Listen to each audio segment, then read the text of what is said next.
भाजप शिवसेना उद्धव बाळासाहेब ठाकरे पक्षाविरोधात आता आक्रमक झालेली आहे। याचाच भाग म्हणून आज भाजप मुंबईतील घाटकोपरमध्ये आंदोलन करणार आहे। भाजप आमदार राम कदम यांच्या नेतृत्वात हे आंदोलन केले जाईल। मुख्यमंत्री असताना उद्धव ठाकरेंनी त्रिभाषेचा अहवाल स्वीकारलेला होता आणि त्याचाच निषेध करण्यासाठी हे आंदोलन करणार असल्याचं राम कदम यांनी सांगितलंय।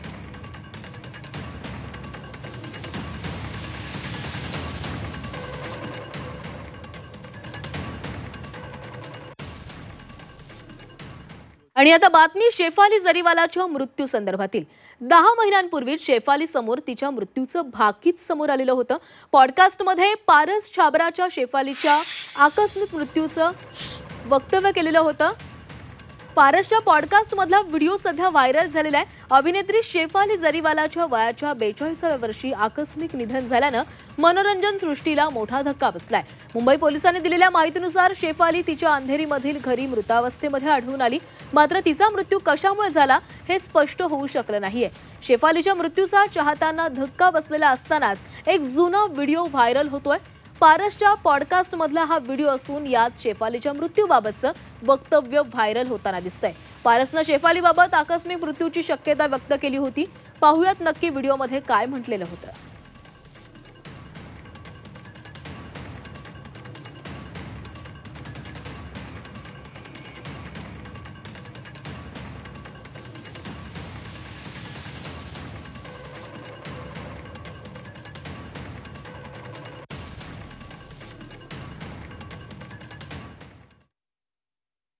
मैंने अभी कुंडली देखी, आपके 8th हाउस में चंद्र और केतु और बुध ये 3 बैठे हुए हैं। तो चंद्र और केतु का जो कॉम्बिनेशन होता है वो सबसे बुरा होता है। मतलब चंद्र क्या है, मन।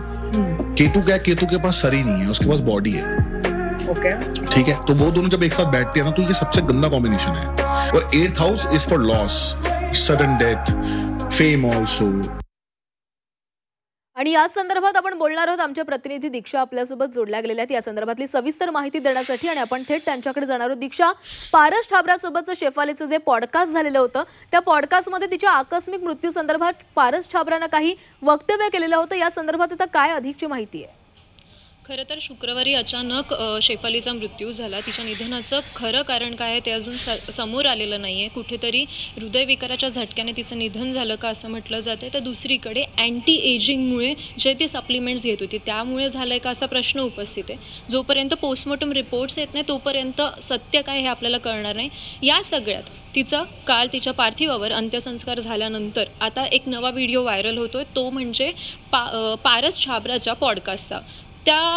ते दोघंही म्हणजे पारस छाबरा आणि शेफाली हे दोघेही बिग बॉस 13मध्ये एकत्र होते। त्यानंतर शेफालीने गेल्या वर्षी ऑगस्ट महिन्यात 2024मध्ये त्याचा आबरा का डाबरा या पॉडकास्टमध्ये हजेरी लावली होती।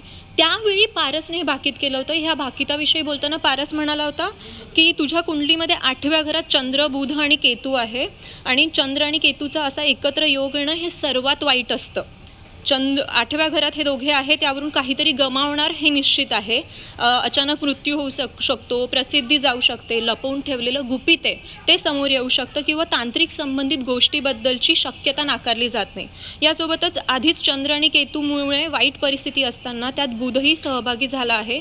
यामधून अस्वस्थता आणि न्यूरोलॉजिकल समस्यांचे संकेत मिळतात असं त्यावेळी त्याने म्हटलं होतं। तर त्याची जी ही मुलाखत आहे ती यूट्यूबवर पुन्हा एकदा व्हायरल होते, आणि त्यावर अनेक नेटकरी कमेंट करून असं म्हणतात की ज्योतिषशास्त्राकडे जे आपण हलक्यात घेतोय ते घेणं योग्य आहे का। हे सगळ्या चर्चा सुरू असल्या तरीसुद्धा जोपर्यंत पोस्टमॉर्टम रिपोर्ट समोर येत नाही आहेत तोपर्यंत सत्य काय आहे ते समोर येणार नाही असंच म्हणता येईल। नक्कीच दीक्षा, तर अनेक तर्कवितर्क लावले जातात, मात्र पोस्टमॉर्टम रिपोर्टमध्ये नेमकं काय समोर येते त्यावरून तिच्या मृत्यूचं कारण काय ते स्पष्ट होणार आहे। धन्यवाद तू दिलेल्या माहितीसाठी।